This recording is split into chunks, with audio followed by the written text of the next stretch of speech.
నమస్కారం సామరుడు న్యూస్ కి స్వాగతం. ఈనాటి వార్తా విశేషాలు. ఉప్పాడ తీర ప్రాంత మత్స్యకార కుటుంబాల కోసం 323 కోట్ల రూపాయలతో రక్షణ గోడ నిర్మించేందుకు కేంద్రం సానుకూలంగా ఉందని ఉప ముఖ్యమంత్రి పవన్ తెలిపారు. కాకినాడ జిల్లా పిఠాపురం నియోజకవర్గం ఉప్పాడ బహిరంగ సభలో పాల్గొన్న పవన్ పరిశ్రమల నుంచి వచ్చే కాలుష్యం వల్ల మత్స్యకారులు ఇబ్బంది పడుతున్నారన్నారు. మత్స్యకారుల జీవనోపాధి దెబ్బతినకుండా తగు జాగ్రత్తలు తీసుకునేలా బాధ్యతను తాను తీసుకుంటానని చెప్పారు. నక్కపల్లి సేజ్ తుని నియోజకవర్గంలోని దీవిస్ అరబిందో పరిశ్రమల నుంచి కాలుష్యం వస్తుందన్న పవన్ వాటికి అనుమతులు వైఎస్ హయాంలో వచ్చాయని చెప్పారు. వ్యర్థాలను శుద్ధి చేసి వదిలేలా పరిశ్రమలతో చర్చిస్తున్నట్లు చెప్పారు. 100 రోజులు సమయం ఇస్తే కాలుష్యంపై ప్రణాళిక ఆడిట్ రూపొందిస్తామన్నారు.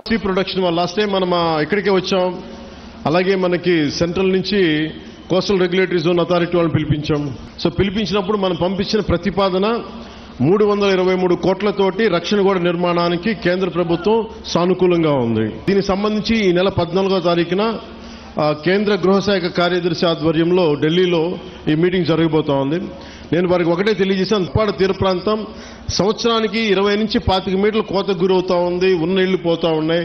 అందుకని సీ ప్రొటెక్షన్ వాళ్ళు చాలా అవసరం అని చెప్పి సెంట్రల్ హోమ్ మినిస్ట్రీకి చెప్పడం జరిగింది.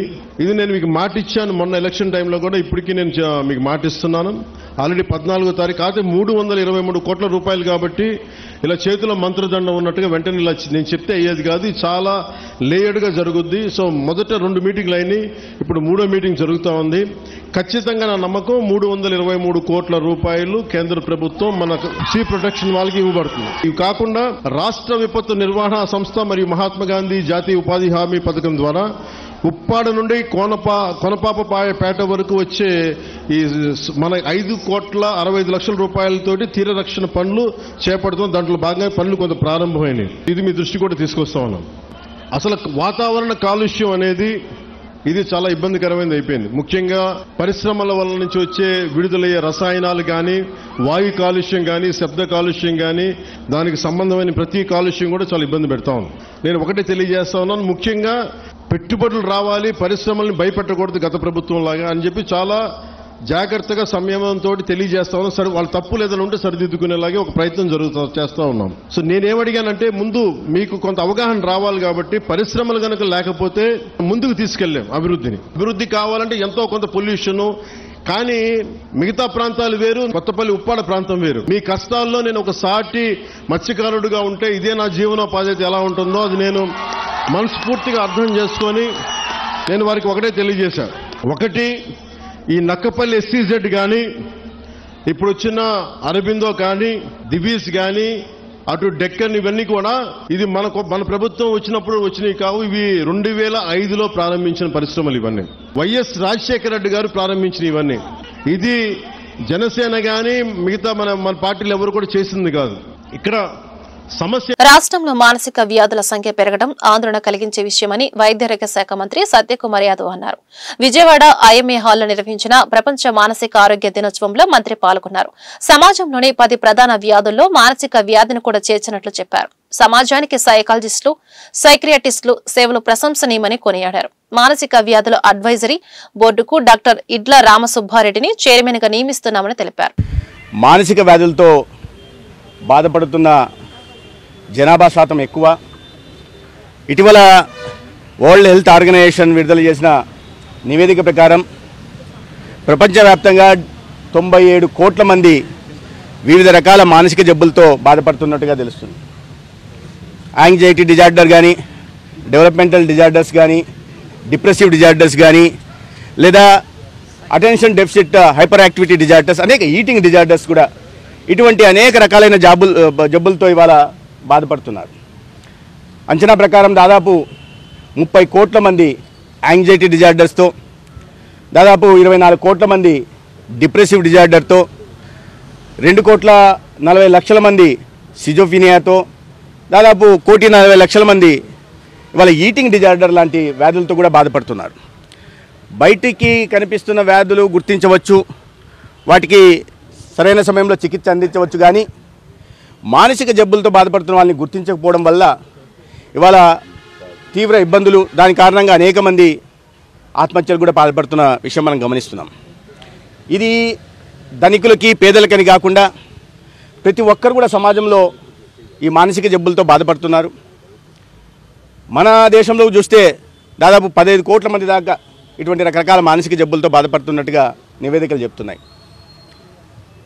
ప్రధానంగా ఈ వెనుకబడిన ప్రాంతాలైన గిరిజన ప్రాంతాల్లో ఈ యాంటీనేటల్ యాంగ్జైటీ డిజార్డర్స్ కారణంగా దాదాపు 14% నుంచి 22% మంది బాధపడుతున్నారు. వీటి బయటికి చెప్పుకోలేరు, లోపలే కుమిలిపోతుంటారు. దాని కారణంగా వారు ఆరోగ్యంగా క్షీణించడమే కాకుండా సమాజం మీద కూడా దాని భారం పడుతోంది. వరల్డ్ హెల్త్ ఆర్గనైజేషన్ నివేదిక ప్రకారం ఏటా ఈ మానసిక జబ్బుల కారణంగా ఆర్థిక వ్యవస్థకి కలుగుతున్న నష్టం ఎంతయ్యా అంటే $1 ట్రిలియన్. 2030 నాటికి అది $6 ట్రిలియన్ అవుతుంది. అంటే ఇవాళ మన దేశ ఆర్థిక వ్యవస్థ ఎంత ఉందో ఈ సైజుకి $4 కోట్ల ట్రిలియన్ ఆర్థిక వ్యవస్థ ఉంటే $6 కోట్ల ట్రిలియన్ ప్రపంచవ్యాప్తంగా అంత నష్టం జరుగుతుందనే విషయం కూడా మనకు అర్థమవుతుంది. కాబట్టి వీటిని గుర్తించాల్సిన అవసరం ఉంది. దానికి తగినట్టుగా వైద్యం కూడా అందించాల్సిన అవసరం ఉంది. అయితే దురదృష్టవశాత్తు దీని మీద సరైన అవగాహన లేకపోవడం, ప్రజలు వీటిని గుర్తించకపోవడం, ప్రధానంగా ఈ తల్లిదండ్రులు కూడా పిల్లలు నీట్ క్రాక్ చేయాలి, ఐఐటి క్రాక్ చేయాలి, వీటి మీద దృష్టి పెడుతున్నారు. పిల్లలు ఎటువంటి మానసిక విజయనగరం శ్రీ పైడితల్లి అమ్మవారి ఆలయ అభివృద్ధి పనులు ప్రారంభమయ్యాయి. సుమారు ₹1,80,00,000 CGF నిధులతో చేపట్టనున్న పునర్నిర్మాణ పనులకు ఆలయ అనువంశిక ధర్మకర్త పూసపాటి అశోక్ గజపతిరాజు దంపతులు శంకుస్థాపన చేశారు. ఈ కార్యక్రమంలో MP Kalisetti Appalanaidu, MLC Gade Srinivasulu Naidu, Vizianagaram MLA Aditi Vijayalakshmi, collector తదితరులు పాల్గొన్నారు. ఆలయాన్ని అభివృద్ధి చేయాలన్నది ఎప్పటి నుంచో తమకు ఉన్న ఆశయమని, అది ఇన్నాళ్లకు నెరవేరటం సంతోషంగా ఉందని అశోక్ గజపతిరాజు తెలిపారు. సౌకర్యాలు పెంచడానికి ఇక్కడ చుట్టుపక్కల ఉన్న షాప్స్ కి రీహాబిలిటేషన్ ఇచ్చారు. కొంచెం స్థలం దొరికింది. వారందరికీ స్థలము సేకరించే పెద్దలందరికీ మా ధన్యవాదాలు ఒక పక్కన చెప్తూ, ఇన్నాళ్ళకి అట్లీస్ట్ స్టార్ట్ అవుతుందనేది మాకు ఆనందం కలుగుతూ ఉంటుంది. అయితే ఈఓ గారు, కాంట్రాక్టర్ గారు, అందరూ ఇంజనీర్స్ అందరూ అధికారులతో సహా ఒక సంవత్సరంలో వచ్చే పండుగకి ప్రజలకి ఆ సౌకర్యాలు భక్తులకి ప్రత్యేకంగానే రావడం ప్రారంభిస్తాయి. కార్యక్రమం నీట్గా అనుకున్నట్లా జరుగుతుందని నేను అనుకుంటా ఉన్నాను. మన అహంకి మనం ఎంత దూరంగా ఉండగలిగితే అంత దేవుడికి మనము మా భక్తిని చాటిందో. పీపీపీ విధానం అంటే ఏమిటో తెలుసుకుని జగన్ మాట్లాడితే బాగుండేదని నరసరావుపేట పార్లమెంటు సభ్యులు లావు శ్రీకృష్ణదేవరాయలు వ్యాఖ్యానించారు. పీపీపీ విధానం అంటే ప్రైవేటీకరణం కాదని స్పష్టం చేశారు. కేంద్ర ప్రభుత్వం కూడా పీపీపీ విధానంలో పలు అభివృద్ధి పనులు నిర్వహిస్తోందని తెలిపారు. శుక్రవారం గుంటూరులో ఎంపీ మీడియాతో మాట్లాడుతూ అన్ని రాష్ట్రాల్లో పీపీపీ విధానం అమలవుతుందని గుర్తు చేశారు. ప్రభుత్వ మెడికల్ కళాశాలలు పీపీపీ విధానంలో అభివృద్ధి చేస్తేనే అన్ని విధాల శ్రేయస్కరమన్నారు. మెడికల్ కళాశాల నిర్వహణ ఆర్థిక భారం కానున్న నేపథ్యంలో కూటమి ప్రభుత్వం పీపీపీ విధానం వైపు మొగ్గు చూపిందని వివరించారు. ఏదైతే మెడికల్ కాలేజీలని లాంచ్ చేయడం జరిగిందో వాటికి మొదటగా ఏదైతే డబ్బులు కేటాయించాలో, డబ్బులు ఖర్చు పెట్టాలో అది ఖర్చు పెట్టలేదని మనందరికీ తెలిసింది. ఉదాహరణగా మా పిడుగురాళ్ళదే చూడండి, దానికి సెంట్రల్ గవర్నమెంట్, స్టేట్ గవర్నమెంట్ 3 కాలేజీలు వస్తే ఒక కాలేజ్ సెంట్రల్ గవర్నమెంట్ స్పాన్సర్. ఏదైతే సెంట్రల్ గవర్నమెంట్ డబ్బులు ఇచ్చిందో దాంట్లో కొంత మాత్రం ఖర్చు పెట్టడం జరిగింది. స్టేట్ గవర్నమెంట్ వైపు నుంచి ₹1 కూడా ఇవ్వని పరిస్థితి. సరే, నిన్న వెళ్ళిన ఏదైతే నర్సీపట్నం ఉందో దాంట్లో 11 కోట్లు 10 కోట్లు అంత ఖర్చు పెట్టారని చెప్తా ఉన్నారు. సో మొదటిది ఏదైతే కేటాయించారో డబ్బులు ఏదైతే దానికి ఖర్చు పెట్టలేదనేది మొదలు. రెండవది వాటికి తీసుకురావాల్సిన పర్మిషన్స్ మెడికల్ కాలేజ్ వచ్చేసి నేను చెప్పడం అనేది కరెక్ట్ కాదు. మెడికల్ కాలేజ్ అనేది చాలా ప్రాసెస్ రావాలి. అంటే మొదట బిల్డింగ్, హాస్పిటల్ కట్టాలి, కాలేజ్ కట్టాలి, హాస్పిటల్ నడపాలి, నడిపిన తర్వాత వెళ్ళి ఎన్ఎంసీకి వెళ్ళాలి, ఎన్ఎంసీకి వెళ్ళి పర్మిషన్ తెచ్చుకోవాలి. దీనికి వేటికి కూడా ఎక్కడ కూడా అప్లై చేసింది లేదు లాస్ట్ 4 ఇయర్స్లో కూడా. ఈ కేంద్ర ప్రభుత్వం కాకుండా మిగతా వాటికి ఎక్కడ కూడా అప్లై చేసింది లేదు. కాబట్టి వచ్చేసింది అనేది ఏదో అభూత కల్పనలాగా క్రియేట్ చేయకూడదు. అయితే ఏదైతే 17 మెడికల్ కాలేజీలు ఉన్నాయో ఇక్కడే కాదు, పీపీపీ మోడ్ అది ఉత్తరప్రదేశ్లో చేస్తూ ఉంది, కేంద్ర ప్రభుత్వం చేస్తుంది పీపీపీ మోడ్ అది. మిగతా రాష్ట్రాల్లో కర్ణాటకలో చేస్తూ ఉన్నారు పీపీపీ మోడ్లో. ఇప్పుడు మన నేషనల్ హైవేస్ ఉన్నాయి. నేషనల్ హైవేస్ అన్నీ కూడా పబ్లిక్ ప్రైవేట్ పార్ట్నర్షిప్లో చేస్తూ ఉన్నాం. దాంట్లో నేషనల్ హైవేస్లో పెద్ద పెద్ద కార్లు వెళ్ళే వాళ్ళు ఉంటారు, టూ వీలర్స్లో వెళ్ళేవాళ్ళు. టూ వీలర్స్లో వెళ్ళే వాళ్ళకి ఏమీ అక్కడ కట్టవలసిన అవసరం లేదు కదా, టోల్ ఫ్రీయే కదా వాళ్ళందరికీ కూడా. అంటే దాన్ని దృష్టిలో పెట్టుకునే కదా ఇప్పుడు పీపీపీ మూడ్లో నేషనల్ హైవే డెవలప్ చేసామంటే అదంతా కూడా భూమి అదంతా కూడా ప్రైవేట్ కంపెనీ అయిపోద్దా?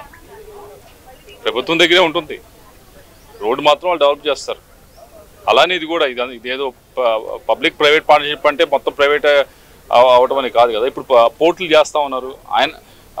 పోయిన ప్రభుత్వంలోనే చేశారు, కొన్ని పోర్ట్స్ ఇవ్వడం జరిగింది. వాటిని పీపీపీ మూడ్లో ఇవ్వడం జరిగింది. మరి ఆ రోజు పోర్టులు ఎందుకు ఇచ్చారు? ఈరోజు ఈ మెడికల్ కాలేజెస్ ఇస్తే ఎందుకు తప్పుపట్టడానికి ప్రయత్నిస్తూ ఉన్నారు? కాబట్టి ఒకసారి ఏదో ఒక ఇది తీసుకొని మనం ఏదో అపోజిషన్లో ఉన్నాం కాబట్టి ఏదో ఒక దాని మీద ఒక లేని దాని మీద ఒక దాన్ని సృష్టించాలని ప్రయత్నించడం అనేది తప్పది. ఇప్పుడు మనకు కావాల్సిన మంచి క్వాలిటీ మెడికల్ కాలేజెస్ అనేది మనకు రావాలి, వాటిని మంచిగా నడప. Guntur Pattabhipuram NTR municipal swimming pool ప్రాంగణంలో 8వ రాష్ట్ర స్థాయి మాస్టర్స్ ఈత పోటీలు శుక్రవారం ఘనంగా ప్రారంభమయ్యాయి. ఈ పోటీలను నరసరావుపేట పార్లమెంటు సభ్యులు Lavu Srikrishnadevarayalu, GDCC bank chairman Makkina Mallikarjunarao శుక్రవారం ప్రారంభించారు. ఈత పోటీల్లో పాల్గొనే క్రీడాకారులకు శుభాకాంక్షలు తెలిపారు. స్విమ్మింగ్ చేస్తే సంపూర్ణ ఆరోగ్యం సిద్ధిస్తుందన్నారు. ఈ కార్యక్రమంలో గుంటూరు జిల్లా మాస్టర్స్ ఆక్వాటిక్ అసోసియేషన్ గౌరవ అధ్యక్షులు కొప్పరావూరు ఏడుకొండలు, అధ్యక్షులు పెద్ది రమణ, కార్యదర్శి మర్రి సత్యనారాయణ, శ్రీనివాస్, శైలేంద్రబాబు, వెంకట్రావు తదితరులు పాల్గొన్నారు. అద్భుతంగా జరుగుతూ ఉంది. పార్టిసిపెంట్స్ అందరూ కూడా అన్ని వయసులో వారు, ఏదో 20-25 సంవత్సరాలు కాకుండా 80 సంవత్సరాల పైన వారు కూడా ఈరోజు వచ్చి పార్టిసిపేట్ చేస్తూ ఉన్నారు. మంచి కార్యక్రమం. ఈ కార్యక్రమం ద్వారా ఒక మెసేజ్ అయితే పంపిస్తూ ఉన్నారు. ఏ ఏజ్లో అయినా మన బాడీని మనం యాక్టివ్గా ఉంచుకోవాలి, మన బాడీ యాక్టివ్గా ఉంటేనే మైండ్ యాక్టివ్గా ఉంటుంది అనేది మెసేజ్ వెళ్తూ ఉంది. రాష్ట్రం నలుమూల నుంచి ఇక్కడికి వచ్చిన ప్రతి పార్టిసిపెంట్కి కూడా మంచి ఏర్పాట్లే చేశారు ఆర్గనైజర్స్ తరఫున. ఈ కార్యక్రమం కూడా శ్రీకాంత్ రెడ్డి గారి పేరు మీద ఈరోజు జరుపుతూ ఉన్నారు. మంచి కార్యక్రమం ఆయన పేరు మీద జరుగుతూ ఉన్నారు. ఈ ప్రాంతంలో స్విమ్మింగ్ అంటేనే మొట్టమొదటిగా గుర్తొచ్చే పేరు శ్రీకాంత్ రెడ్డి గారు. ఆయన అకాల మరణం చెందిన తర్వాత ఆయన పేరు మీద ఈ కాంపిటీషన్ జరుపుతూ ఉన్నారు. పార్టిసిపెంట్స్ అందరికీ కూడా అభినందనలు తెలియజేసుకుంటూ ఉన్నాం. క్రీడా స్ఫూర్తితో ఈరోజు అన్ని వయసు వారు కూడా ఇక్కడ వచ్చి పార్టిసిపేట్ చేస్తున్నారు. వాళ్ళందరూ కూడా ఈ ఆతిథ్యం అంతా కూడా ఏదైతే ఆర్గనైజర్ ఏర్పాటు చేశారో అదన్నీ కూడా సరిగ్గా తీసుకొని ఈ కాంపిటీషన్లో కూడా మంచిగా పార్టిసిపేట్ చేసి గెలిచినా ఓడినా మంచి అనుభవంతో వెళ్ళాలి అని చెప్పి కోరుకుంటాం. గుంటూరు ఏసీ కళాశాల ప్రాంగణంలో ఏర్పాటు చేసిన జీఎస్టీ ఎగ్జిబిషన్ ను గుంటూరు పశ్చిమ తూర్పు ఎమ్మెల్యేలు గల్లా మాధవి, మహమ్మద్ నజీర్, నగర డిప్యూటీ మేయర్ షేక్ సజిలా, నగర commissioner Puli Srinivasulu, joint collector Ashutosh Srivastava, GST joint commissioner Geetha మాధురితో కలిసి ఘనంగా ప్రారంభించారు. ఎగ్జిబిషన్ లో ప్రదర్శించిన గృహోపకరణాలు, పుస్తకాలు, ఎలక్ట్రికల్ ఉత్పత్తులు, బైక్, కార్లను పరిశీలించారు. అనంతరం వారు మీడియాతో మాట్లాడుతూ సూపర్ జీఎస్టీ విధానంతో వ్యాపార, వ్యవసాయ రంగాలకు ఊరట లభించిందన్నారు. కేంద్ర రాష్ట్ర ప్రభుత్వాలు ప్రజలపై పన్ను భారం తగ్గించే దిశగా తీసుకున్న సూపర్ జీఎస్టీ అన్ని వర్గాలకు ఉపయోగకరంగా ఉందన్నారు. వ్యవసాయ రంగంలో ఉపయోగించే యంత్ర పరికరాలపై జీఎస్టీ గణనీయంగా తగ్గటం రైతులకు పెద్ద వరమన్నారు. మధ్యతరగతి ప్రజలకు జీఎస్టీ సంస్కరణలు డబ్బును ఆదా చేసిందన్నారు. మోడీ ప్రభుత్వం తీసుకొచ్చిన జీఎస్టీ 2.0 వలన నూతన అధ్యయనం ప్రారంభమైందని వివరించారు. దేశంలో అనేక విధాల పన్నులను రద్దు చేస్తూ ఎన్డీఏ ప్రభుత్వం గౌరవ ప్రధానమంత్రి గారి ఆలోచన విధానంతో వన్ ట్యాక్స్ వన్ నేషన్ పేరుతో జీఎస్టీని తీసుకొని రావడం జరిగింది. దానివల్ల దేశంలో అనేక విధాల పన్నులు, గతంలో మనందరికి కూడా తెలుసు, ఎక్సైజ్ అనేటువంటి సర్వీస్ ట్యాక్సెస్ అని అనేక రకాల పన్నులు ఉండేవి. వాటినన్నిటిని కూడా రద్దు చేస్తూ వన్ ట్యాక్స్ వన్ నేషన్ పేరుతో జీఎస్టీని ప్రవేశపెట్టడం జరిగింది. అందులో ఉన్నటువంటి 4 రకాల స్లాబ్స్ అన్నిటిని కూడా గతంలో 28%, అలాగే 18%, 5%, 0% అనేక రకాలుగా ట్యాక్సులు ఉండేవి. వాటినన్నిటి కూడా ఈరోజు జీఎస్టీ రిఫార్మ్స్ 2.0 పేరుతో నూతన అధ్యయనానికి శ్రీకారం చుట్టడం జరిగింది. దేశంలో ఉన్నటువంటి 4 రకాల స్లాబ్లను 2 రకాలుగా చేస్తూ ఎన్ని ఇబ్బందులున్నా కూడా దేశంలో ఉన్నటువంటి సామాన్య మధ్యతరగతి ప్రజలకు అవసరమైనటువంటి ప్రతి వస్తువు మీద కూడా ట్యాక్స్ భారాన్ని తగ్గించేటువంటి విధంగా ప్రభుత్వం కొత్త అధ్యయనానికి శ్రీకారం చుట్టినటువంటి పరిస్థితులు. ముఖ్యంగా గృహాల్లో వాడుకునేటువంటి గృహోపకరణలు కానీ, అలాగే అనేక రకాలుగా ముఖ్యంగా మందులు కానివ్వండి, ఇన్సూరెన్స్ సెక్టార్కి సంబంధించి హెల్త్ ఇన్సూరెన్స్ కానివ్వండి, అలాగే ముందు మనందరికి కూడా ముఖ్యమైనటువంటి వ్యవసాయ రంగానికి సంబంధించినటువంటి పనిముట్లు కానివ్వండి, వైద్య రంగానికి సంబంధించినటువంటి నోట్బుక్స్ కానివ్వండి, అనేక వస్తువుల మీద ఈరోజు సామాన్యులకు అవసరమైనటువంటి ప్రతి ఒక్క వస్తువు కూడా ఈరోజు 0% ట్యాక్సెస్కి చాలా వరకు తీసుకొని రావడం జరిగింది. దాంతోపాటు అత్యవసరమైనటువంటి మందులు, గతంలో 18% ఉన్నటువంటి మందుల్ని ఈరోజు 0% కూడా తీసుకొని రావడం చాలా గొప్ప విషయం. ఇటువంటి అనేక సంస్కరణల ద్వారా దేశంలో ఉన్నటువంటి సామాన్య ప్రజల సేవింగ్స్ని పెంచేటువంటి విధంగా, వారి పర్చేసింగ్ కెపాసిటీని పెంచేటువంటి విధంగా, ముఖ్యంగా ఈరోజు 8,000 కోట్ల రూపాయలు రాష్ట్రంలో జిఎస్టీ ద్వారా వచ్చేటువంటి ఆదాయాన్ని కోల్పోతున్నప్పుడు కూడా, దేశవ్యాప్తంగా 2 లక్షల కోట్ల రూపాయల ఆదాయాన్ని కోల్పోతున్నప్పుడు కూడా రోజు ఏసీ కాలేజ్ గ్రౌండ్స్ లో జిఎస్టీ 2.0 కార్యక్రమాన్ని చాలా చక్కగా చేపట్టడం జరుగుతూ ఉంది. ప్రజలకి ఈ జిఎస్టీ 2.0 అంటే ఏంటి అనే ఒక అవగాహన కార్యక్రమాన్ని కల్పిస్తూ యావత్ రాష్ట్ర వ్యాప్తంగా అనేక కార్యక్రమాల్ని చేస్తూ ముందుకు వెళ్తూ ఉంది మన రాష్ట్ర ప్రభుత్వము. అయితే ఇందులో ముఖ్య ఉద్దేశం ప్రధానంగా జిఎస్టీలో తీసుకున్న రిఫార్మ్స్ని ప్రజలకి చెప్పడమే దీని యొక్క ముఖ్య ఉద్దేశం. అయితే ఇప్పటిదాకా కూడా మనం ఏది కొనాలన్నా కూడా ఒక 4 విధానాలైన ట్యాక్స్ స్లాబ్స్లో మనము పర్చేస్ చేస్తూ ఉండేవాళ్ళము. 5, 12, 18, 28 ఇలా 4 స్లాబ్స్లో ప్రతి గూడ్ని కూడా పర్చేస్ చేస్తున్న క్రమంలో ఈరోజు సామాన్యుడు చిన్న చిన్న వస్తువులు అంటే ఒక కార్ కొనుక్కోవాలి, లేదంటే ఒక బైక్ కొనుక్కోవాలి అని అంటే 28%లో ఉన్నదాన్ని ఇప్పుడు చాలా చక్కగా 18 స్లాబ్లోకి తీసుకురావడం, లేదంటే 12 స్లాబ్లోకి తీసుకురావడం, అంటే కామన్ మ్యాన్ ఫ్రెండ్లీ అనే ట్యాక్స్ని ఈరోజు కేంద్ర ప్రభుత్వం మనకి తీసుకురావడం అనేది చాలా శుభపరిణామము. అదేవిధంగా రైతుల్ని, అదేవిధంగా ఇంకా బార్డర్ లైన్ వాళ్ళందరినీ కూడా వాళ్ళ నిత్య అవసరాల మీద చాలా ట్యాక్స్ తగ్గించడం, ఇన్సూరెన్స్ మీద అసలు పూర్తిగా 0 చేయడం, అదేవిధంగా మన హాస్పిటాలిటీ, మన కంప్లీట్ హాస్పిటల్స్లో ఉన్న చాలా అనేక క్యాన్సర్ మెడిసిన్స్తో సహా అనేక సర్వీసెస్ మీద ఈరోజు 0% ట్యాక్స్ని తీసుకురావడం, ఇవన్నీ ఏంటంటే చాలా చాలా శుభపరిణామం. ప్రజల కోసం ఆలోచించే ప్రభుత్వంగా ఇది ముందుకు తీసుకెళ్ళాలి అని చెప్పి, కామన్ మ్యాన్ సంతోషంగా ఉండాలి. అదేవిధంగా మనకు మిడిల్ క్లాస్ ఫ్యామిలీస్ అందరూ కూడా వాళ్ళ సంపాదనలో అత్యధిక శాతం ట్యాక్సులకే పోతున్న క్రమంలో ఇది తగ్గించాలి. ప్రతి ఒక్కళ్ళు ఒక వాహనదారుడు అవ్వాలి, లేదు అంటే నిత్యావసర సరుకుల మీద వాళ్ళు తగ్గించుకొని సేవింగ్స్లోకి వెళ్ళాలి. అదేవిధంగా ఇన్సూరెన్స్కి వెళ్తున్నప్పుడు, మెడికల్ సర్వీసెస్కి వెళ్తున్నప్పుడు అవి అధిక భారం వాళ్ళ మీద ఉండకూడదు అని చాలా సూక్ష్మంగా ఆలోచించి ఒక రిఫార్మ్స్ని తీసుకురావడం జరిగింది. ప్రజలందరూ కూడా చాలా సంతోషిస్తున్నారు. ఆ క్రమంలోనే ఒక 4 రోజుల పాటు ఒక ఎగ్జిబిషన్ ఏర్పాటు చేసుకొని ముందుకు వెళ్తూ ఉన్నాము. మరి 16 to 19 పర్చేస్ సేల్ ఎగ్జిబిషన్ కూడా ఏర్పాటు చేసుకుంటున్నాం. ప్రజలందరూ దాన్ని సద్వినియోగపరచుకోవాల్సిందిగా నేను కోరుకుంటున్నాను.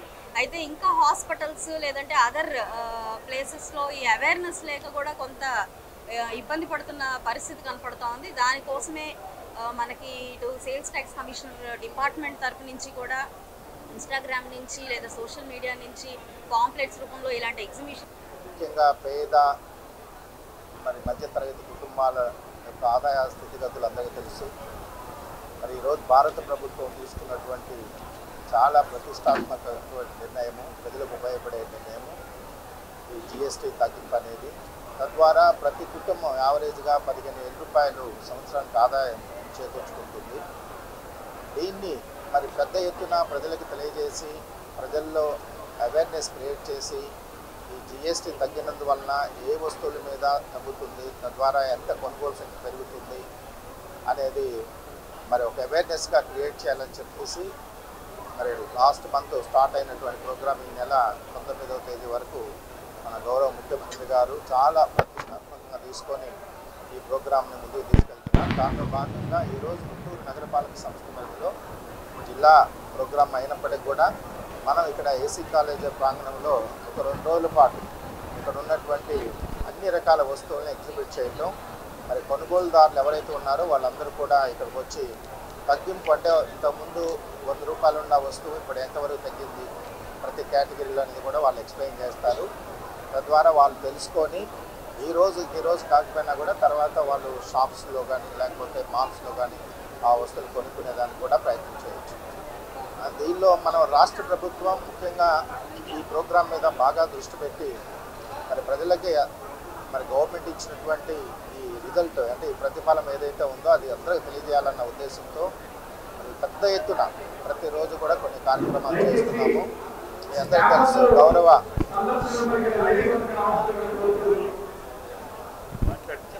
గౌరవ మన ప్రధానమంత్రి గారు కూడా ఈ నెలలో కర్నూలు జిల్లాకు వస్తున్నారు, కర్నూలుకు వస్తున్నారు. ఈ ప్రోగ్రాంలో భాగంగా అంటే మనకు ఆంధ్రప్రదేశ్ మీద ఎంత ఫోకస్ ఉందనేది అర్థమవుతుంది. తద్వారా మన రాష్ట్రంలో కూడా అందరికీ నా నమస్కారం అండి. నేను మీ joint commissioner Guntur state taxes గీతామాధురిని మాట్లాడుతున్నాను. GST 2.0 సంస్కరణలను ఉద్దేశించి కేంద్ర మరియు రాష్ట్ర ప్రభుత్వాలు సంయుక్తంగా సంస్కరణలని విజయవంతం చేయడానికి సూపర్ GST సూపర్ సేవింగ్స్ 2.0 క్యాంపెయిన్లో భాగంగా ఇవాళ మనం ఏసీ కాలేజ్ ఆడిటోరియం హాల్లో ఎలక్ట్రానిక్స్ ఎగ్జిబిషను మరియు 2 wheelers 4 wheelers white goods exhibition నిర్వహించడం జరిగింది. అలాగే ఇంట్లోకి కావాల్సిన గృహోపకరణాలు అప్లయన్సెస్ కూడా తగ్గింపు రేట్లతోటి ఇక్కడ ఎగ్జిబిషన్ చేయడం జరిగింది. గవర్నమెంట్స్ మన కేంద్ర ప్రభుత్వం కానీ రాష్ట్ర ప్రభుత్వం కానీ విస్తృత ప్రచారం చేస్తున్నారు. అలాగే మన మీడియా మిత్రులు పాత్రికేయులు కూడా ప్రజలకి అవగాహన కల్పించడానికి వారి వంతు పాత్ర వాళ్ళు పోషిస్తున్నారు. ఇప్పటికే గ్రామాన మండలాన కాన్స్టిట్యూయెంట్ అసెంబ్లీలో డిస్ట్రిక్ట్ వైజ్ అనేక ప్రచార కార్యక్రమాలు, డోర్ టు డోర్ సర్వేలు, village level meetings, self help group meetings, department wise అవగాహన సదస్సులు ప్రజలకి ఈ ప్రయోజనాలు చేకూర్చాలని గవర్నమెంట్ చాలా బలంగా నమ్ముతూ చేయడం జరిగింది. అందులో భాగంగానే ఇవాళ మన గౌరవ శాసనసభ్యులు గుంటూరు వెస్ట్ మాధవి మేడం, అలాగే గుంటూరు ఈస్ట్ మన ఎమ్మెల్యే నసీర్ గారు, అలాగే ఇక్కడ ఉన్న అన్నపర్రు బీసీ హాస్టల్ను శుక్రవారం గుంటూరు జిల్లా కలెక్టర్ తమీం అన్సారియా సందర్శించారు. ఫుడ్ పాయిజన్ ఘటనపై విద్యార్థుల నుంచి వివరాలు అడిగి తెలుసుకున్నారు. విద్యార్థులకు మెరుగైన వైద్యం అందించాలని వైద్యారోగ్య శాఖ అధికారులను ఆదేశించారు. బీసీ బాలుర హాస్టల్లో పదుల సంఖ్యలో విద్యార్థులకు అస్వస్థతకు గురవడం బాధాకరమని పేర్కొన్నారు. వాంతులు, విరోచనాలతో అస్వస్థతకు గురైన విద్యార్థుల ఆరోగ్యం ప్రస్తుతం నిలకడగా ఉందన్నారు. ఇలాంటి ఘటనలు పునరావృతం కాకుండా చర్యలు తీసుకోవాలని హాస్టల్ వార్డెన్కు సూచించారు.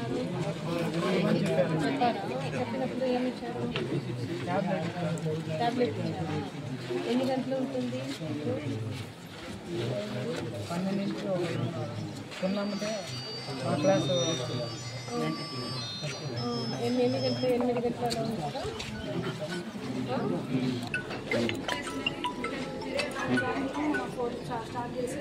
పత్తిపాడు నియోజకవర్గం అన్నపర్రు గ్రామంలోని బీసీ హాస్టల్ విద్యార్థులు అస్వస్థతకు గురై జీజీహెచ్లో చికిత్స పొందుతున్నారు.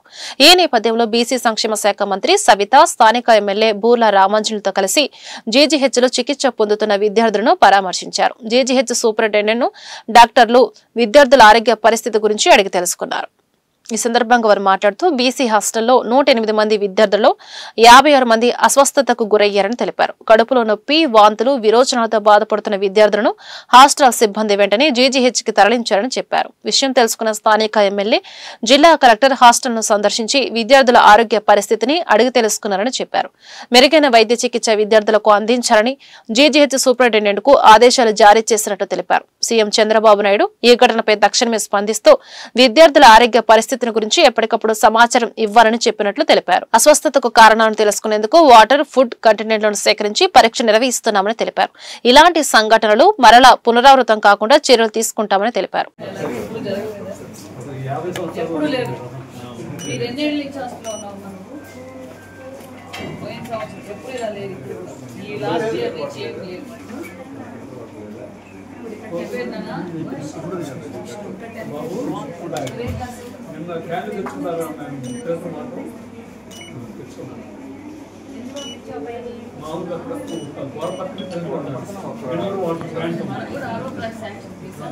ప్రాంతంలో ఉన్న బీసీ బాయ్స్ హాస్టల్లో మరి కొంతమంది అంటే మొత్తంగా 108 మంది స్టూడెంట్స్ ఉంటారు.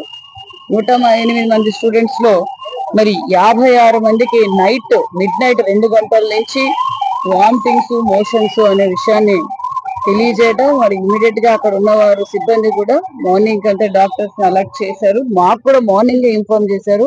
మేము కూడా మరి ఎమ్మెల్యే గారు కూడా స్పందించి ఇమీడియట్ గా కలెక్టర్ గారికి చెప్పడం, మా బీసీ వెల్ఫేర్ డైరెక్టర్ గారు మల్లికార్జున గారు కూడా ఉదయం నుంచే ఆ పనిలో ఉన్నారు. పిల్లలందరినీ హాస్పిటల్ చేర్చడం, అక్కడ కొంతమందిని ఏదైతే మొత్తంగా 56 మందిలో 34 మందిలో అక్కడ ఉన్న ప్రాంతంలో ఒక కళ్యాణ మంటపంలో కూడా పెట్టి వాళ్ళ ట్రీట్మెంట్ కూడా అందజేస్తే వాళ్ళందరూ బాగుండి వాళ్ళని డిశ్చార్జ్ కూడా చేశారు. మిగతా వారికి ఫీవర్ ఎక్కువగా ఉండటంతో ఇక్కడ చేర్చడం జరిగింది. ఇక్కడ కూడా డాక్టర్లతో కూడా మాట్లాడడం, వారందరూ బాగున్నారు, కొంచెం అబ్జర్వేషన్ కోసం పెట్టారన్న విషయాన్ని కూడా మీకు తెలియజేస్తూ, అదే విధంగా మరి నిన్న పిల్లలతో కూడా ఈ రోజు నేను ఇప్పుడు మాట్లాడితే పిల్లలు నైట్ ఏం తిన్నారో అని మేము అడిగాం.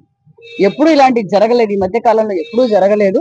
మరి ఏం భోజనం చేశారు అంటే మార్నింగ్ వీళ్ళు స్కూల్ మిడ్ డే మీల్స్ ఒక చోట తినింటారు, ఒక స్కూల్స్ లో మిడ్ డే మీల్స్ ఒక చోట తినింటారు. మరి నైట్ వచ్చి మన బీసీ హాస్టల్లో మరి బెండకాయ పులుసు, మిరియాల రసం, ఎగ్గు, పెరుగు తిన్నారు అన్న విషయం పిల్లలందరూ చెప్తున్నారు. ఎందుకు ఏం జరిగిందని మేము అధికారులు కూడా పరిశీలిస్తున్నారు. మరి ఫుడ్ పాయిజన్ అయిందా, వాటర్ కంటామినేట్ జరిగిందా ఏంటనేది అధికారులు కూడా ఆదేశించాం. దగ్గరలో ఆ చర్యలు తీసుకుంటాం. మరి నేను తెలియజేసేది ఒకటే, పిల్లలందరూ జాగ్రత్తగా ఉంది. మళ్ళీ ఇలాంటివి జరగకుండా తీసుకోవాల్సిన జాగ్రత్తలు కూడా మేము డిపార్ట్మెంట్ కూడా తెలియజేశాం. మరి అంతేకాకుండా వారి తల్లిదండ్రులతో కూడా మాట్లాడి పిల్లలంతా బాగున్నారన్న విషయాన్ని కూడా మేము మా డిపార్ట్మెంట్ ద్వారా కూడా తెలియజేశామన్న విషయం తెలియజేస్తూ, చంద్రబాబు నాయుడు గారు ఈ విషయం తెలియగానే మేమంతా కేబినెట్ లో ఉన్నాం, ఉదయం నుంచి పరిశీలిస్తున్నాం.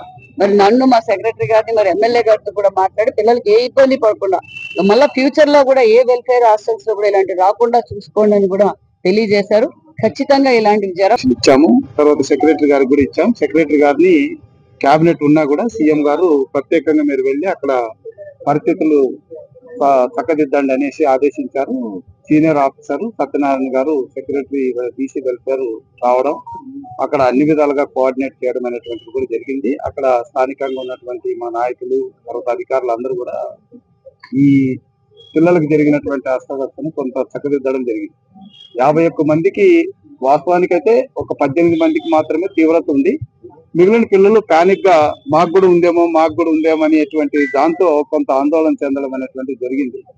సో వాళ్ళందరికీ కూడా ఆ పానిక్ సిచ్యువేషన్ నుంచి బయటికి తీసుకురావాలనే ఉద్దేశంతో హాస్పిటల్ వాతావరణం కాకుండా ఒక కళ్యాణ మంటపం, ఏసీ కళ్యాణ మంటపం తీసుకొని అక్కడ వాళ్ళ నుంచి సో ప్రాథమికంగా అక్కడ కొంత చికిత్స చేసిన తర్వాత కొంత ఇంకా తీవ్రత ఉంటే, జ్వరం తగ్గకపోతే ఇక్కడ హెడ్ క్వార్టర్స్ హాస్పిటల్ కి మనకు డీజెస్ పంపడం జరిగింది. ఇక్కడ మా రమణ గారు నేతృత్వంలో చక్కగా వాళ్ళకు ట్రీట్మెంట్ ఇవ్వడం, 16 మంది దాకా డిశ్చార్జ్ అయ్యారు. ఇంకొక 14 మంది ఉన్నారు, 16 మంది ఉన్నారు. ఇంకొక ఇప్పుడు 2 కూడా వచ్చారు కాబట్టి 16 మంది ఉన్నారు. సో వాళ్ళకు కూడా ఏమీ లేదు, నిలకడగానే ఉంది. బహుశా ఇంకొక 2-3 గంటల్లో వాళ్ళందరూ కూడా జ్వరం తగ్గితే మామూలు పరిస్థితి రావడం జరుగుతుంది. ఇది అన్నపర్రు. జగన్మోహన్ రెడ్డి ఆదేశాల మేరకు కోటి సంతకాల సేకరణకు స్వీకారం చుట్టామని గుంటూరు వైసీపీ తూర్పు నియోజకవర్గ సమన్వయకర్త నూరి ఫాతిమా వ్యాఖ్యానించారు. ఈ సందర్భంగా గుంటూరు నగరంలోని తూర్పు నియోజకవర్గం వైసీపీ కార్యాలయంలో ఏర్పాటు చేసిన మీడియా సమావేశంలో ఆమె మాట్లాడారు. గతంలో వైసీపీ ప్రభుత్వంలో 17 మెడికల్ కాలేజీలు ఏర్పాటు చేయడం జరిగిందని చెప్పారు. ఇప్పుడు అధికారంలోకి వచ్చిన కూటమి ప్రభుత్వం మెడికల్ కాలేజీలను ప్రైవేటీకరణం చేయడం అత్యంత దారుణమని అన్నారు. పేద విద్యార్థుల జాబితాలతో కూటమి ప్రభుత్వం చెలగాటం ఆడుతోందని చెప్పారు. అక్టోబర్ 10వ తేదీ నుంచి నవంబర్ 22 వరకు కోటి సంతకాల సేకరణ చేయాలని నిర్ణయించామని తెలిపారు. ఒక్కొక్క నియోజకవర్గం నుండి 60,000 సంతకాలను సేకరించి రాష్ట్ర వ్యాప్తంగా కోటి సంతకాలను ఏర్పాటు చేసి గవర్నర్ కు ఇవ్వడం జరుగుతోందన్నారు. నర్సీపట్నంలో జగన్మోహన్ రెడ్డికి వచ్చిన ఆదరణ చూసి వర్షంలో కూడా కూటమి నాయకులకు చెమటలు పడుతున్నాయని ఎద్దేవా చేశారు. ఇప్పుడు ఫండ్ లేదు కాబట్టి పీపీపీ మోడల్లోకి తీసుకెళ్తున్నారని చెప్పడం హాస్యాస్పదంగా ఉందని అన్నారు.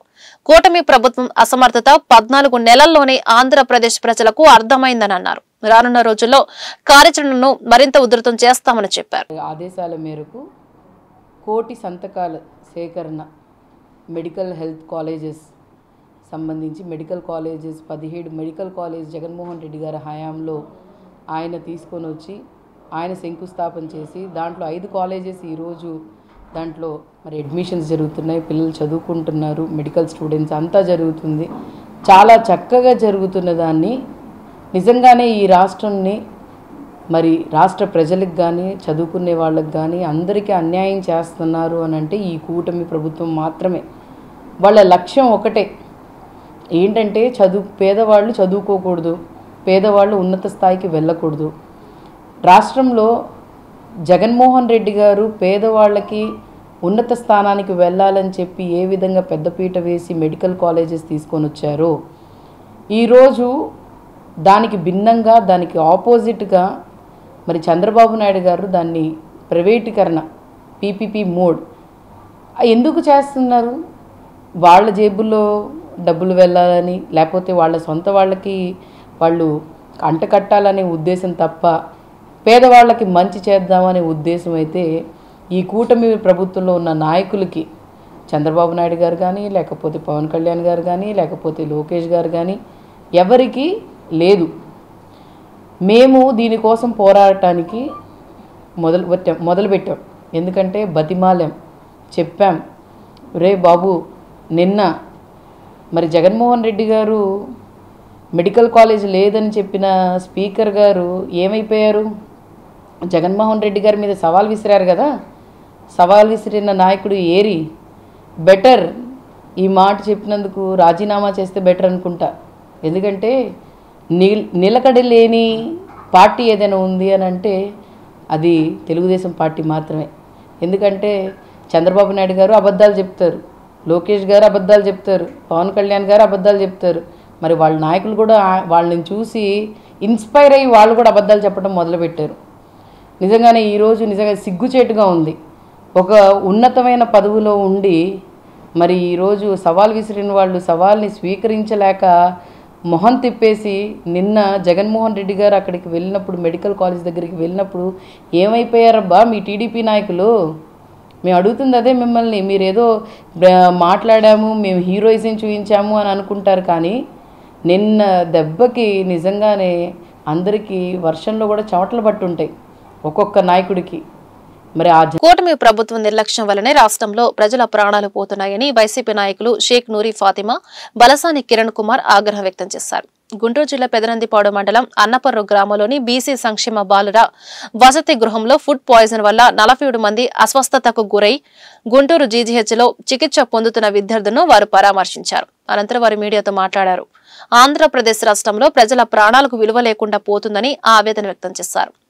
రాష్ట్రంలోని పలు హాస్టల్లో విద్యార్థులు పాడైన ఆహారం తినడం వలన అనారోగ్య పాలవుతున్న ప్రభుత్వం పట్టించుకోవడం లేదని ఆగ్రహం వ్యక్తం చేశారు. ఎస్సీ, ఎస్టీ, బీసీ, మైనార్టీ హాస్టల్లో సరైన వసతులు లేక విద్యార్థులు ఇబ్బందులు పడుతున్నారని చెప్పారు. విద్యార్థులు పడుతున్న సమస్యలను పరిష్కరించడంలో కూటమి ప్రభుత్వం విఫలమైందని మండిపడ్డారు. తక్షణమే రాష్ట్రంలోని ఎస్సీ, ఎస్టీ, బీసీ, మైనార్టీ బాలుర బాలికల వసతి గృహాలలో ఎదుర్కొంటున్న విద్యార్థుల సమస్యలను పరిష్కరించకపోతే రాష్ట్ర వ్యాప్తంగా మేము ధర్నా నిర్వహిస్తామని హెచ్చరించారు. ఈ అధికారంలోకి వచ్చి 14 నెలలైంది. వెంటనే రాష్ట్రంలోని వసతి గృహాలను సందర్శించి విద్యార్థులు ఎదుర్కొంటున్న సమస్యలను పరిష్కరించాలని డిమాండ్ చేశారు. మరి మొన్న కురుపంలో ఈరోజు పత్తిపాడు నియోజకవర్గంలో మరి హాస్టల్లో ఏ విధంగా ఉంటుందో మీరు చూస్తున్నారు. కురుపంలో 4 ప్రాణాలు తీసుకున్న ఈ కూటమి ప్రభుత్వం ఈరోజు ఇంకెన్ని ప్రాణాలు తీయాలనుకుంటుందో నాకు అర్థం కావట్లేదు. వీళ్ళకి కేర్లెస్నెస్, ప్రాణాలంటే లెక్కలేదు. మరీ ముఖ్యంగా చదువుకున్న పేద విద్యార్థులంటే లెక్కలేదు. ఈ కూటమి ప్రభుత్వానికి ఒకే ఎజెండా, దోచుకోవటం, దాచుకోవటం, దండుకోవటం. ఇదే తప్ప నిజంగానే వీళ్ళ మీద మరి వీళ్ళకి శానిటేషన్ మీద కానీ వీళ్ళకి అందించే ఫుడ్ మీద కానీ ఎక్కడ కూడా శ్రద్ధ అనేది లేదు. ఎందుకంటే ఎవరు కూడా పట్టించుకునే నాదుడు లేడు. మొన్న జరిగిన కుటుంబంలో మరి ఏ విధంగా జరిగి జగన్మోహన్ రెడ్డి గారు నిన్న వెళ్ళొచ్చారో ఈరోజు మళ్ళీ ఇక్కడ బాయ్స్ హాస్టల్లో అదే విధంగా. మరి ఎందుకంటే కేర్లెస్నెస్ ఎందుకంటామంటే నిన్న వాళ్ళు తినేటప్పుడే చెప్పారు, వాటి అక్కడ ఉన్న వండే ఆమెకి చెప్పారంట, అమ్మ మా ఫుడ్ బాగాలేదు, వాసన వస్తుంది, మేము తినలేకపోతున్నామంటే మీరు తినండిరా అని చెప్పి వాళ్ళు నోరు మూయించారు. తిన్న తర్వాత నిన్న రాత్రి నుంచి 12 నుంచి వాళ్ళు కడుపులో నొప్పి పుడుతుంటే అందరికీ అక్కడ ఒకళ్ళకి కడుపులో నొప్పి పెడితే ఏదో సరే ఏదో తిన్నాళ్లే లేకపోతే తినలేదే లేకపోతే ఏదో అనుకోవచ్చు. 45 మందికి కడుపులో నొప్పి పడుతున్నా ఇబ్బంది పడుతున్నా కూడా ఎవరు పట్టించుకోవట్లేదంటే ఏ విధమైన పరిపాలన ఉందో చూడొచ్చు. ఒక హాస్టల్లో ఉన్న 95 మందినే చూసుకోలేని ఈ ప్రభుత్వం ఎంత నిర్లక్ష్యంగా ఈ రాష్ట్రాన్ని చూస్తుందో అర్థమవుతుంది. మరి వాళ్ళు ఇక్కడి నుంచి నిన్నటి నుంచి ఈ రోజు సాయంత్రం, అంటే నిన్న జరిగిన ఇన్సిడెంట్ ఈ రోజు సాయంత్రం దాకా వీళ్ళు కూడా ఎక్కడా కూడా కేర్ తీసుకోకపోవటం. ఎందుకంటే ప్రైమరీ ట్రీట్మెంట్ చేస్తే ఎంతవరకు సద్దుమినుగుదో మీకు తెలీదా? ఇక్కడ ఉన్న అధికారులకు తెలీదా? అధికారుల నిర్లక్ష్యం ఎక్కడి నుంచి అంటే వార్డెన్ దగ్గర నుంచి నిర్లక్ష్యం తీసుకొని ఇక్కడ చూసుకుంటున్న ప్రతి ఒక్క మరి జీజీహెచ్ కానీ జీజీహెచ్కి తీసుకొని వచ్చిన తర్వాత వాళ్ళు ఇంకా నలుగురు ఎమర్జెన్సీ దగ్గర ఓపీ రాయించుకున్నారు. అంటే ఓపీ వీళ్ళు ఇంకా అడ్మిట్ చేసుకోకుండా వాళ్ళని అక్కడే నుంచోబెట్టారు. కొంతమంది స్ట్రెచ్చర్ మీద తీసుకొని వస్తారు, కొంతమంది వీల్ చైర్ మీద తీసుకొని వస్తారు. వాళ్ళ పరిస్థితి మాట్లాడలేని పరిస్థితిలో చిన్న చిన్న పిల్లలు ఉంటే వాళ్ళ ప్రాణాలు లెక్క చేయకుండా వాళ్ళ ప్రాణాలు పోయినా కూడా మాకు అనవసరం, మాకు ప్రభుత్వం, మాకు డబ్బు, మాకు ఇదే పీపీపీ మోడ్లో అసలు చాలా ఉంటాయి. కానీ ట్రీట్మెంట్ చేయకోకుండా ప్రాపర్ బ్లడ్ టెస్ట్ సరిగ్గా చేయకోకుండా అలాగే ఎవరికైతే మోషన్స్ అయి ఉన్నారో వాళ్ళ స్కూల్ కల్చర్ ఇంట్లో పంపించలేదు. పిల్లలు చాలా అనారోగ్యంతో బాధపడుతున్నారు. ఇద్దరు ఐసీలు ఉన్నారు, వాళ్ళకి కూడా సివియారిటీ ఎక్కువగా ఉంది. ఇలాంటి బీసీ తాలూకా బీసీ ఉన్నటువంటి హాస్పిటల్స్ ఏవైతే ఉన్నాయో ఒక్కటే ఇష్యూ కాదు. మీరు చూసినట్లయితే గత 16 నెలలుగా 17 నెలలుగా కూడాను బీసీ హాస్పిటల్లో ఎంతోమంది ఫుడ్ కంటామినేషన్ వల్ల ఎంతో ఇబ్బంది పడతాం, ఎంతమంది చనిపోవడం కూడా మనం చూస్తున్నాం. బట్ ఈ కూటమి ప్రభుత్వం ఇంతవరకు కూడా ఈ యొక్క కలుషితమైన ఆహారం పిల్లలకు పెడుతున్నా సరే పట్టించుకునే స్థితి లేదు. మీరు గమనించినట్లయితే రీసెంట్గా కూడా తుర్కపాలెంలో కూడా ఇదే ఇష్యూ జరిగింది. వాటర్ కంటామినేషన్ వల్ల కూడాను సేమ్ ఇష్యూ రేస్ అయింది. ఇలా జరిగింది, ఇంతమంది చనిపోతున్నారు కానీ పట్టించుకున్న నాదుడు తుర్కపాలెం ఇష్యూస్ పట్టించుకున్న నాదుడు ఒక్కరు కూడా లేరు. అలాగే మీరు చూసుకున్నట్లయితే మన ఎమ్మెల్యే ఉన్నటువంటి పూల రామంజీ ఏమన్నారంటే ఈ యొక్క కలుషితమైన మందు తాగడం వల్ల చనిపోయారని చెప్పేసి ఒకవేళ ఆయన చెప్పారు. అంటే కలుషితమైన మందు వల్ల తాగారా కంటామినేషన్ చనిపోయారనే విషయం ఎవరు క్లారిటీ ఉన్నారు. 2 నెలలుగా ఈ విషయంలో తుర్కపాలెం పోరాడుతున్నాం. అలాగే ఈరోజు బీసీ హాస్టల్ ఒక ఇష్యూ నడుస్తుంది. ఈ బీసీ హాస్టల్ జరిగిన పిల్లలకు జరిగిన అన్యాయం గురించి పట్టించుకోవడానికి లేదు. ఒక పెద్దలకు జరిగింది, ఆ పెద్దల ప్రాణాల దగ్గర ఒక 40 మంది అక్కడ చనిపోయారు, తుర్కపాలెంలో చనిపోయారు. అలాగే ఇక్కడ దగ్గర 45 మంది ఇప్పటివరకు హాస్పిటల్లో జాయిన్ అయ్యి ఉన్నారు. వీళ్ళని పట్టించుకున్న నాదులు ఈ కూటమి ప్రభుత్వం ఒక్కరు కూడా లేరు. పైగా అంటారు ఇందాక వచ్చినటువంటి ఒక శాసనసభ్యులు పూల రామంజీ గారు అనేటువంటి పాయింట్ ఏంటంటే ఇక్కడ మేము మాకు ఇలా తెలిసింది, ఇది అనుకోకుండా జరిగింది, మేము స్పాంటేనియస్గా స్పందించామంటారు. నాకు అర్థం కాని పాయింట్ మీరే చెప్పాలా. స్పాంటేనియస్గా స్పందించడం అంటే నాకు అర్థం అలా అంటే ఎలా తెలుస్తుంది అంటే అది జరిగేదా. ఈ వార్తలు ఇంతటితో సమాప్తం. నమస్కారం.